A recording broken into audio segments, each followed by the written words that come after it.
So when I was a senior in high school, my favorite things were musical theater, stand-up comedy, liberal politics, liberal stand-up comedy, and naps.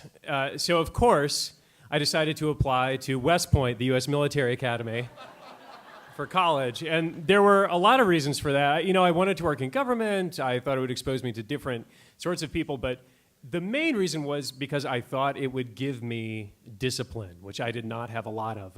I felt like I was smart, but I was lazy and lacked common sense, and that was just to hear my mom tell it. So I thought that it would be a good experience for me because I was reading about these kids and they had drive and ambition and they made their beds under threat of court-martial. And I thought, that could be me. It might not be fun, but it would make me a better person. It would be like eating my vegetables. If after you ate the vegetables, you had to go to war for 6 years. That's the bargain you make. And so I got my application together. I got nominations from Russ Feingold and Herb Kohl, which felt very good. I started writing my essay about why I'm worth a chunk of the defense budget. But the thing that I knew would imperil my application the most was the physical fitness test. The physical fitness test required, at a bare minimum, to be considered for acceptance to the school. You had to run 2 miles in 14 minutes. You had to do 100 crunches. You had to do 20 push-ups and 4 pull-ups. And I felt like I could do it. I felt pretty confident, so I did not really train or practice.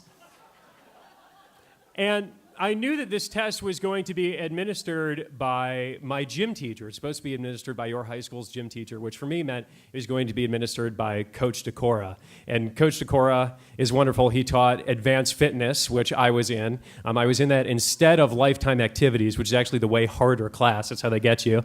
And he was like very much in the gym teacher mode. You know, he was gruff and kind of terse, just like a regular teacher with like the dad cranked up like 2 more notches. But he was really sweet, and we liked each other a lot, even though I was the sort of student that inspired participation-based grading. We had fun, you know, anytime we say, hey, Meeker, how's the lifting going today? I'd be like, oh, it's going, coach. He'd be like, all right, hey, he's a good kid. So when I told him that I needed him to proctor this test, he was actually really excited. He was like, I didn't know that you were interested in the military. You know, I have some family that served. I think you're really going to do great on this. When do we need to take the test? And I said, well, we need to do it next week because it's April, and that's literally the last day you can do it. I forgot to tell you until this point, you know, discipline. So we get ready for the test. I'm feeling pretty confident. We start with the run.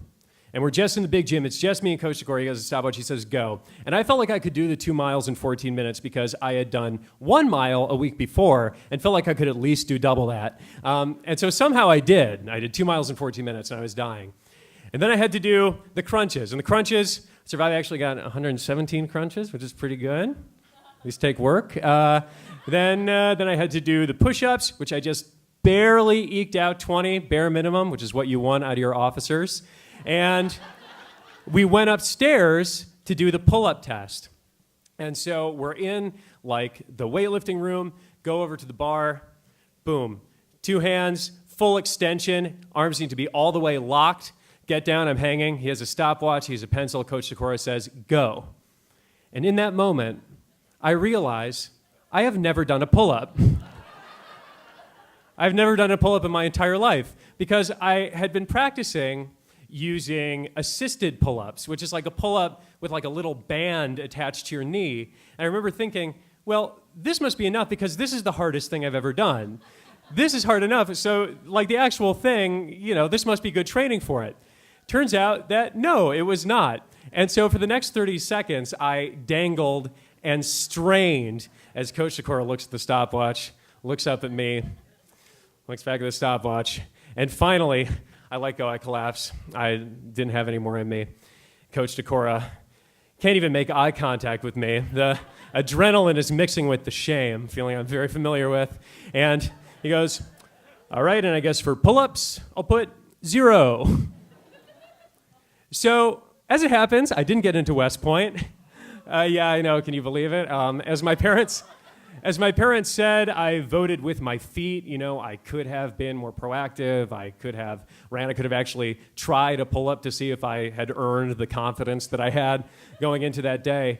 You know, it turns out I wanted to go to the school for discipline, to like learn how to be disciplined, but it turns out you need at least a little bit of discipline to get to the school. So I was in a classic procrastinators 22, a catch-22. I wanted to be better at doing hard things, but being better at doing hard things is hard. So I was stuck not being a West Point boy. I didn't go, which is probably good for me and good for the country. Instead, I went to the University of Wisconsin, got a great education there, and now I can't even imagine being in the military because the school radicalized me. All that stuff that Republican representatives say is true. I'm one of those people. And, I think I've done all right for myself. I sometimes miss the discipline. I don't make my bed to this day. I still don't. My mom still thinks I'm a little lazy, but I can now do 2 unassisted pull-ups. Thank you.